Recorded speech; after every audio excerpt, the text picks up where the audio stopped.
Ce soir, Bezrat Hashem, nous allons poursuivre notre étude dans les lois relatives aux Bessamim.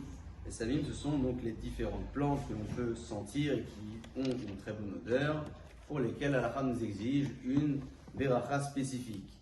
Une personne qui a dit la Beracha de Haïsbe Bessamim sur un Bessamim qui se dégageait du bois, de la tige. Souvenez-vous, lorsque le Bessamim se dégage de la tige, c'est la Beracha de Boré, un Hatse Bessamim qui convient. Imaginons que je fasse erreur et je dise Haïsbe Bessamim. Est-ce que j'en serai acquitté ou non? À Filou Bedi Arva, l'Halakha nous indique que même a posteriori, ma Beracha n'est pas bonne. Pourquoi? Puisque le Haetz, qui est donc la tige, le bois, n'a pas du tout de représentation dans le terme du Haïsev, de la plante.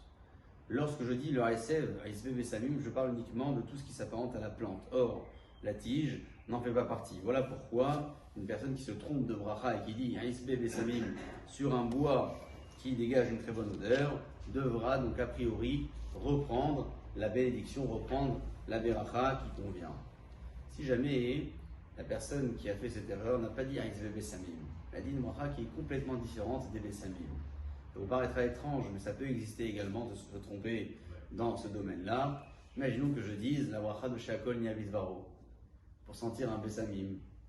On a souvent entendu que le Sheakol convient à toutes sortes d'aliments lorsque je ne connais pas la bracha, lorsque j'ai un doute, lorsque je n'ai pas la possibilité de vérifier la bonne bracha.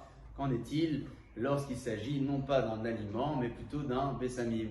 Al-Pi Halacha, on retient également ce principe, consiste à dire que le Sheakol est une bracha qui est globale et non pas spécifique, et donc une personne qui a dit la bracha de Sheakol Niavisvaro sur un Bessamim, par erreur certainement, sera tout de même acquittée, n'aura pas besoin de reprendre la beracha de Primitilio.